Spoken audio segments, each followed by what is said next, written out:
Kirk Cousins once again reiterates that he wants to retire a Viking, plus all of your questions here on the Twitter Tuesday mailbag episode of the Locked On Vikings podcast.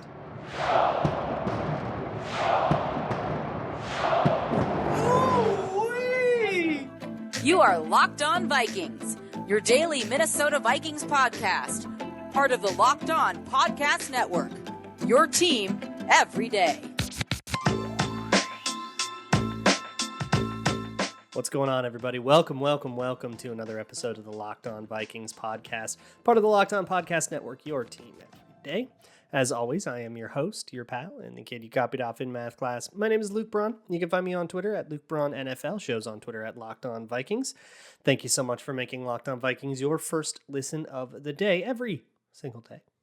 Today on the show, it is Twitter Tuesday. That means I'm taking your questions, but first things first, I want to quickly mention the one quote from all of Monday's availabilities. A whole bunch of players did press availabilities. Pretty much nothing of substance in them that you have to worry about. But if you like hearing the players talk, go check them out. But Kirk Cousins did mention, he spoke for the first time since signing his contract extension. And he mentioned a chorus that he's said a lot, which is, I want to retire a Viking. I want to spend the rest of my career here. I don't think there's too much to say on that. I mean, look, that's all well and dandy, but that's easier said than done. Contracts have to be worked out. He kind of mentioned and I have to earn that, I have to earn kind of the next contract. And I understand that, I kind of have to play my way into it. It's sure, yeah, that this is the way of things. But a lot of people seem to be hearing this for the first time. And he says this all the time, y'all. This is not a new thing. So if you think that this is news, you just missed it the other times, which is fine. That's not your fault. But yeah, just know that this is a pretty strong chorus. I think the only really thing that we've heard that would make us think otherwise was that one time when he said he wouldn't restructure his contract because he literally had just signed it. So why would he do that? And he was explaining that. And I think it was Mike Florio took that way out of context and ran with it for 6 articles, and it was super bad faith. But I think to a greater scale, what happens here? This is not something we're really going to need to talk about till at least next offseason, if not the offseason after. And it's going to depend on his play, I guess, to some fundamental degree. But more so, it's that his contract, the way it works now, is one that you could reasonably play the last 2 years of and just walk. And so that is an option available to the Vikings in a way that it wasn't when his cap hit was $45 million and kind of untenable. But $36 million in the 2023 cap environment is something that they could eat if they wanted to and have Kirk Cousins, and there it is, and you're in a contract year. And then if they wanted to let him walk and they take $12 million in dead in 2024, that's all doable and reasonable, and they can do it. So yeah, it's going to be fluid kind of always. And that's just going to have to be all right with y'all. But don't take Kirk Cousins' comments to mean really anything we didn't already know. Let's move on with the mailbag here. If you have any questions you want to send me, you can always send them to me at Luke Braun NFL or at Locked On Vikings on Twitter. You can send an email to lockedonvikingspodcast@gmail.com. And there's a Google form in the show notes. You can also leave a YouTube comment too. I read the YouTube comments if you're watching on YouTube. So leave a YouTube comment, chat with me. Sometimes I'll reply to you too. Let's kick it off with one from Born MN Fan, who asks, what are your thoughts on all the wide receiver round 1 talk around the Vikings? I get Thielen's age and injury history, but his contract makes me think he's here 2 years for sure, and I think people underrate the jump KJ made in year 2, plus ISM flashed the last few weeks as a speedy gadget guy. So I think I agree with all your premises here, all the points you make. The Vikings are not looking at Adam Thielen like a guy who could crumble into dust, at any moment here. They clearly see him as somebody with some gas left in the tank. And I think we don't have much reason to think otherwise. I know a lot of people got really frustrated with him last year, even though he was seemed to look like the same guy to me. And generally, yeah, KJ Osborne's fine. I was pretty encouraged by what I saw from Amir Smith-Marset. Here's what I'll say about this. Wide receiver group's fine. It's not an emergency or anything. It's a fine group. If Adam Thielen is good, it's a good group. If he does have an age fall off, it's in a little trouble, but it's not a dire emergency or anything. I would call it right now not a need, but a want. And it's okay to have wants. It's okay to take a want in the first round of the NFL draft and not a need. That's okay. That's a thing you can do. So I call it a want and not a need. In terms of who the players are, I am not that high on the wide receivers. I'm going to probably do a bigger episode on it later. But I guess there's some other stuff I want to talk about too. So hopefully I'll get to it at some point in the week. I would say if your number 1A guy is Garrett Wilson and you really want him to take him at 12 and you say corner be damned, just get me a fun wide receiver, go boom. Great. Yep. Love it. I'm totally in there for you. I don't think we have to necessarily prioritize needs over wants in the NFL draft because that's how you pigeonhole yourself. In a similar vein, Ed Donatello asks, it's day 3 and the Vikings want to draft their first wide receiver of 2022. You're obviously not going to get a perfect player, but what traits are you looking for as a top priority? Hands, speed, route running, etc. And what role do you most want them to fill? So at that point, I am looking for path to the roster, right? So whatever their game is, I don't necessarily need to prioritize a certain style. I'll take a big chunky guy, I'll take a big possession guy. I'll take a speedy slot guy or a big slow, call him the Debo type dude or whatever. I'll take a number of builds, but what I'm looking for in a late round wide receiver is what's their path to succeeding and can they hit that, right? There are some guys that are like, man, this dude ran an awesome 40. And if you could teach him to run routes, catch, and understand defenses, man, you might have a wide receiver. And it's like, okay, so if you build a wide receiver out of nothing, you now have a wide receiver. Great.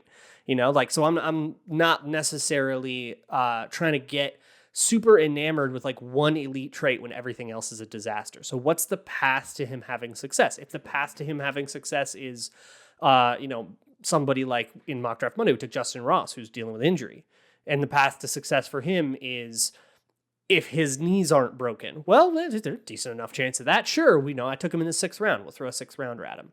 So that's what I'm looking for. Not necessarily one specific trait or another, but I want to see a path forward.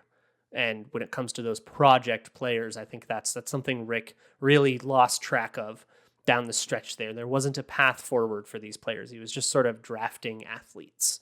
Lynn Wood asked, if the Vikings are successful next year, do you look at Zimmer differently as a coach? And then how do you feel about Spielman if the roster worked being coached by somebody else? That is such an interesting question. That's a fantastic question. If the Vikings are successful next year, yeah, it probably means coaching was a huge issue, right? If Kevin O'Connell's whole thesis that he's been pitching is right, and he comes in and he quiets Kirk Cousins' mind and he turns Kirk Cousins into a top 5 quarterback and unlocks a potential he always had in him but no coach could unlock, then that means the coaching change was a huge dub, right? Like huge move. My hypothesis is that won't happen, is that that's not the case. So I think I just have to take my big L there, right? If that happens, I just have to kind of eat my crow. And then to the second part, yeah, I guess that kind of makes you feel a little better about Spielman because a successful Vikings team also means some of these project dudes worked out, right? And it probably means like Wyatt Davis worked out, and that's really cool. Or it means like, Chaz Surratt became a contributing member, and wow, cool. Maybe it was just coaching. With some of those younger players, though, look, the world where Chaz Surratt is a good player always included him not really participating in his rookie year. So I wouldn't give him too much credit. And the other thing with Spielman is there was a cultural issue there that is pretty well reported and documented now. And I'm not going to just forget about that if somebody else happens to coach up his roster, right? Part of the reason, especially in offensive line, part of the reason that failed was because the coaching didn't align with the drafting, right? Rick Spielman brought in a developmental athlete, and then the coaches would decide to move him positions and make him start too early and totally stunt his development, and that wire never got uncrossed. That's on both parties, right? That's a communication issue. So I don't know if I'm going to be necessarily that forgiving if they happen to turn things around next year. I think it was more so I would give credit to the coaches. DC94 asks, what are your thoughts on the Vikings taking BPA day 1 and then looking at some of the lower projected cornerbacks? McCreary, Bryant at Cincinnati, Amor Davies at Alabama have all interested me. Yeah, I'll probably go over these names in a lot more depth later, specifically, but principally, kind of like what I talked about with wide receiver. You can draft wide receiver, and then go grab a 3rd round corner. And if that's what they do, that is a perfectly viable strategy, provided there's a guy in there you like the value for, right? And I got to go answer that, which I'll get to later. But that is not an automatically invalid strategy just because of how much they need another position. You can take a want. You can take a need. You probably should take a need, but if you end up taking a want, I'm not going to give you any lashes. If you have a thought, though, on what the Vikings will do. You can bet on it at betonline.net. It's your one-stop shop for all things Grambling. All of your favorite odds, props, lines, news, whatever you need, you can find it at BetOnline. You can bet on the NFL draft. You can bet on futures over under 8.5 at plus 120 right now at BetOnline for the Vikings. So if the under is plus 120, so if you're like me and you want to be a hater or just do a little emotional hedge, if they crash and burn, at least you won some money. You can do that at BetOnline. You can bet on basketball, hockey. They got playoffs going on, both of those right now. Golf, tennis. You could have bet on the Masters. You can even play your favorite Vegas casino games. So head on over to betonline.net and get yourself a Grambling. BetOnline, where the game starts. So this draft season on the Locked On NFL Podcast Network, we have two very cool things that I'm very excited to share with you. One, we have the Ultimate Mock Draft. You can find that the week leading up to the draft on the Locked On NFL Draft podcast feed. So go subscribe to the Locked On NFL Draft, and you'll find that I got spicy in it. And that's all I'm going to tell you. I got spicy in it. So check that out. And then also, we're going to do live coverage. So 7 p.m. Eastern, so that's 6 Central, we will be doing a live coverage of the draft. So if you're sick of ESPN and NFL Network and all the super basic ones that only ever scratch the surface, if you want something a little more in-depth with local experts, come on over to the Locked On NFL Draft YouTube channel during the draft. We'll have a live show going on. So moving on from this Twitter Tuesday mailbag, the next one comes from Mitch Dykstra, who says, still a little confused on the Donatel defensive scheme. Can you give me a quick breakdown of what the different positional responsibilities are, as base defensive end is now different from the 4-3 defensive end in a previous scheme? So if you must have labels, you can think, this is very, very loose, but you can think of like nose tackle, the way we kind of always thought of it, a big beefy boy, right? And they're lining up directly over the center instead of between the center and guard, but similar job. You can think of what we now call a defensive end is what we used to call like a 3-tech. So like a Sheldon Richardson role, right? You're a little bit more of a pass rusher, but you're still primarily going to be a defensive tackle. You take a 3 technique from a 4-3, you put them in a 3-4, they probably play what like in Madden you would call an end. And then what is outside linebacker is edge rusher. That's Danielle Hunter, that's Von Miller, right? That's, Robert Quinn. Like these are guys that would play pure edge rusher in a 3 or in a 4-3, in a 3-4. Now it's called linebacker, but it's roughly the same job. There's just more fire zone blitzing and stuff where those guys maybe drop into coverage a little bit more, but they're not like covering tight ends. It's not like a coverage responsibility. It's a landmark zone. And like you can trade a Roomba to do that. So that doesn't really come up to me when it comes to like evaluating fit or whatever. But all of that said, don't try to delineate stuff into positions because there's so much versatility in this Fangio style defense that if you're going to say, well, that guy's a base defensive end, and you're going to find him at one technique where the nose tackle is supposed to line up, and you're going to find him at wide 9 in one front where that was Danielle Hunter's supposed to line up over there. What's going on? You're going to see guys move around. You're going to see guys back off the ball when they're not supposed to. You're going to see Zadarius Smith lining up like he's a Mike linebacker. It's going to look weird. And if you try to categorize everything to make sense of it, you're just going to find the rules for the categories get broken all the time, and whatever you were trying to do is going to fall apart. So instead, think of it like a spectrum from big guys and slow guys to small guys and fast guys. Or big and strong to small and fast. Think of it as a spectrum there, and then think, okay, it's a run play. I want more of my big, strong guys out there. It's 3rd and 18. I'm going to have more of my small, fast guys out there. And you just have to kind of acquire enough depth. If you really, really wanted to find like rigid rules and regulations that work, maybe you would have to like look at what the most common fronts are and then kind of categorize it that way. And then you have sort of 3 different sets of starting lineups depending on what fronts you want to use. You could maybe go chart out a bunch of Broncos tape doing that if you wanted to, but I say just wait to see what the Vikings do on that. Kyle Slaby asks, which 2006 Viking would you teleport through time and space and put on the 2022 roster? One offense and one defense. Ooh, one offense and one defense. That makes it interesting, right? So you went like between 2006 was a dark moment. 2005, 2006, because we had no Randy Moss. We had no Adrian Peterson. It kind of feels like you went right from one to the next, but it sort of fell apart in the middle there. So looking at the starting roster there for 2006, you've got the Williams Wall. That was kind of their coming out party. I think Steve Hutchinson's an easy one. So that's, on offense, like it has to be Steve Hutchinson. And he'll play left guard. Sorry, Ezra, you're moving to right guard. We're putting Steve Hutchinson on the line. It's like, it's got to be that. And then probably Kevin Williams on the other side. Let's really get these trenches squared away. You had some interesting players. I mean, look, Antoine Winfield would be a super cool one. I actually could definitely see the argument for Antoine Winfield. I just like Kevin Williams a lot as a kid, so I'm going with him. But Antoine Winfield would be a very good one. Shoot That S asks, looking at the past number 12 Vikes picks, where were you on the Christian Ponder selection at the time? And how early did you jump ship on him as a future? Okay, so I'm embarrassed about this for two different reasons. For one, when they picked Christian Ponder, I was super, super not plugged in. I was just starting college at the time. That was distracting. I wasn't really that into the Vikings. I didn't have a great way to watch them in college. That was when I first moved to California. So, yeah, I didn't have much of an opinion at all on Ponder. I asked my dad, and my dad was like, yeah, he's supposed to be like a smart kid. And I was like, yeah, cool, smart quarterback. Sounds good to me. And that was about as far as analysis went. And then I started getting more into it over the course of the Ponder era. That was by the time the Ponder era had ended, I was starting to wrap up college. I had a little more free time, so I could watch football a little bit more. And I probably caped for him way too long.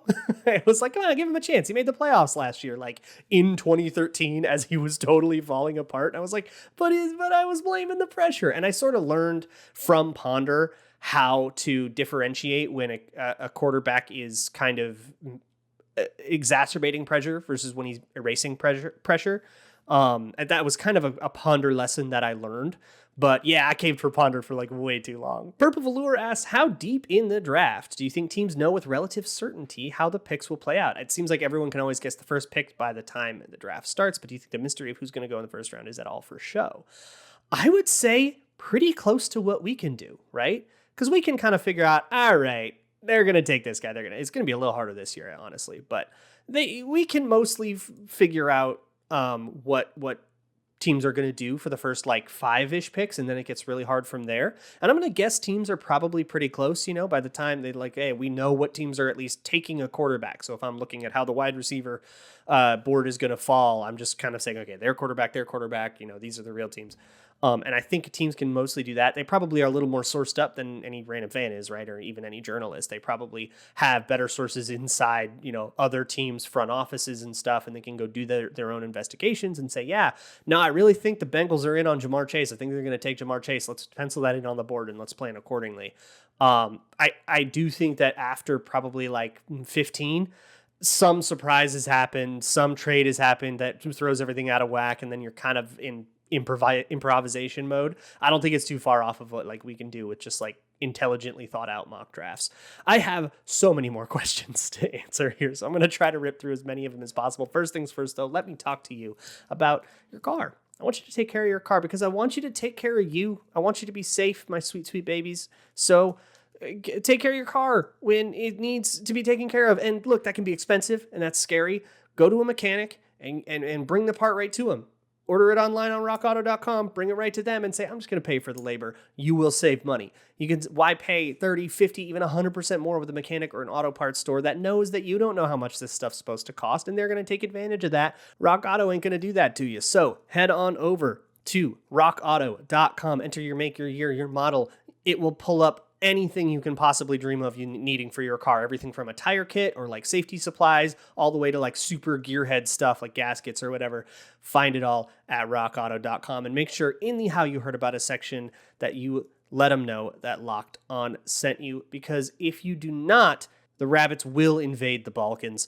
Rock Auto, amazing selection, reliably low prices, all the parts your car will ever need.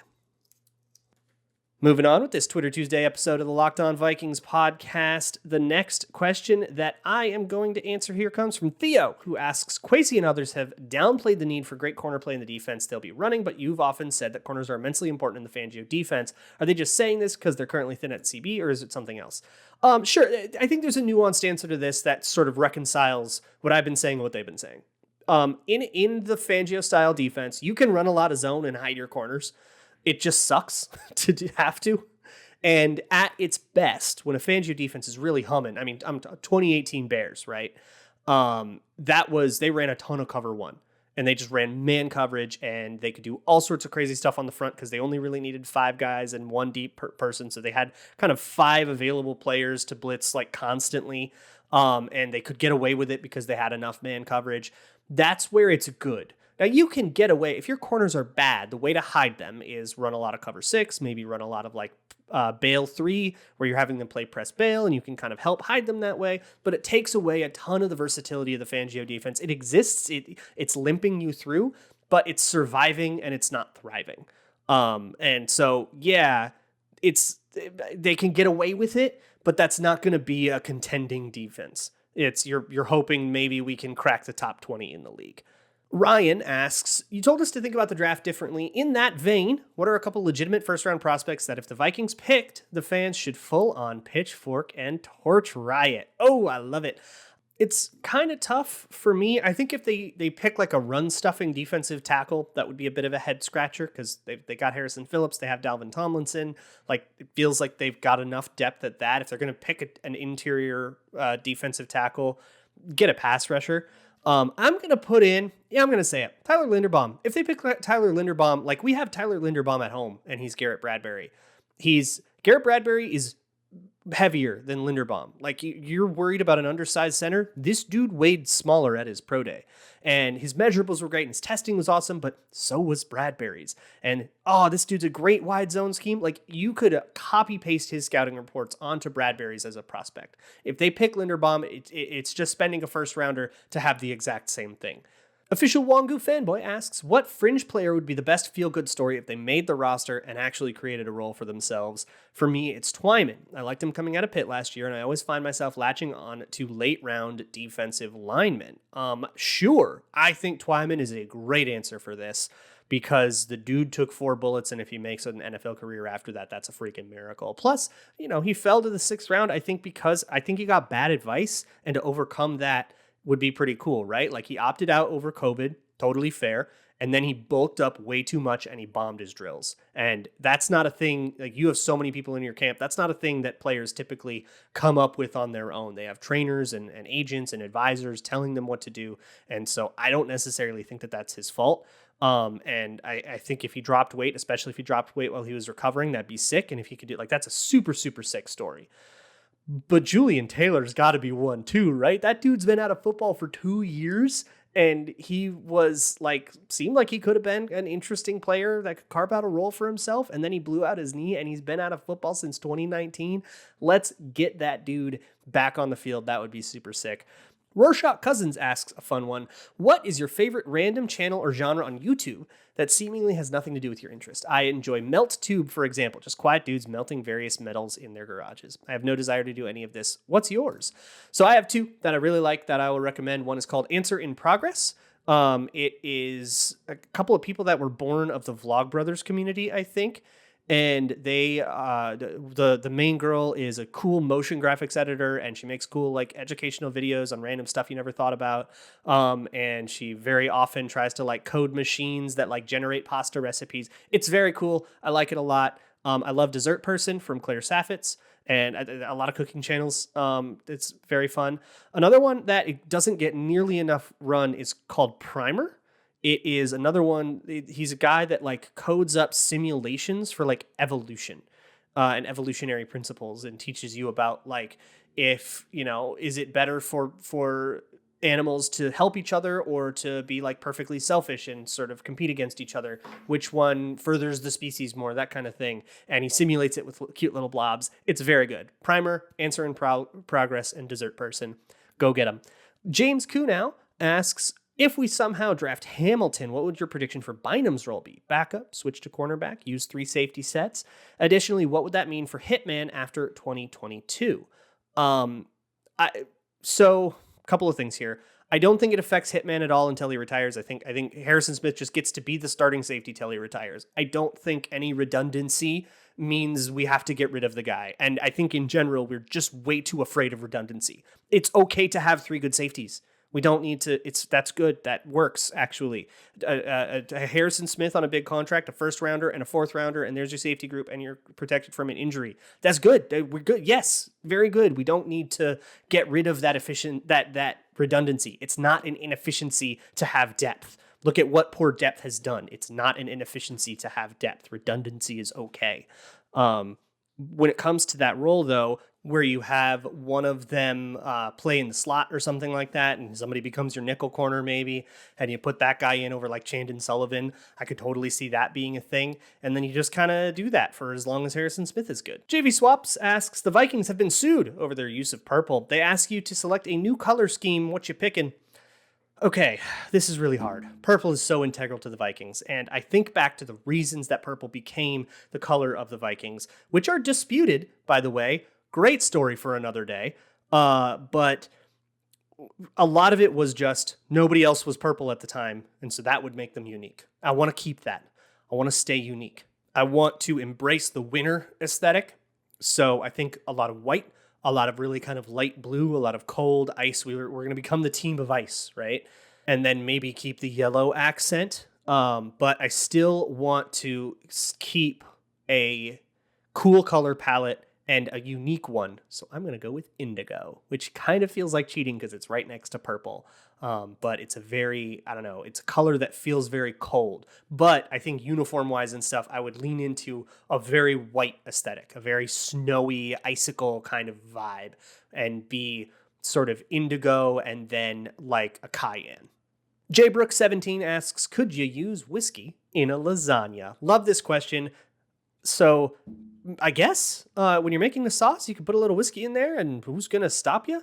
I don't know if that would necessarily go. It depends on the whiskey you want to use. Because if you want to use like bourbon whiskey, I could see it, right? That's like a nutty flavor. I could do it. If you want to use like a scotch, I could see like a smoky flavor being good in like a lasagna, and anything you put in a pasta sauce, right?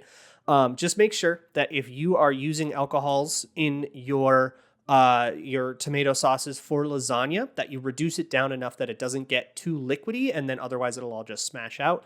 Make sure you're reducing that down enough because you're adding extra liquid. But just make sure that the flavor of the whiskey goes with tomato, and taste the two together and see if it makes sense to you. It should be fun.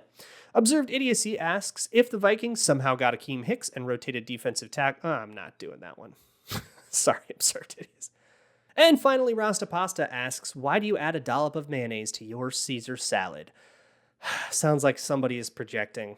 Look, Rasta, if you add a dollop of mayonnaise to your Caesar salad, that's fine. I'm not going to judge you, okay? This is a place free of judgment, but you can't be doing that. You can't go lashing out like that, okay, buddy? All right, we're going to be okay. Tomorrow we'll go back to serious football discussion, and I want to talk about Kyle Hamilton. I want to talk about the receivers. Got some stuff to get through this week, and we'll go over any news as well. So go make sure you check out the Locked On NFL Draft feed on both YouTube and audio, where you'll find all the ultimate draft stuff. Super excited about all of that stuff. I will see you all tomorrow, and as always, Skol.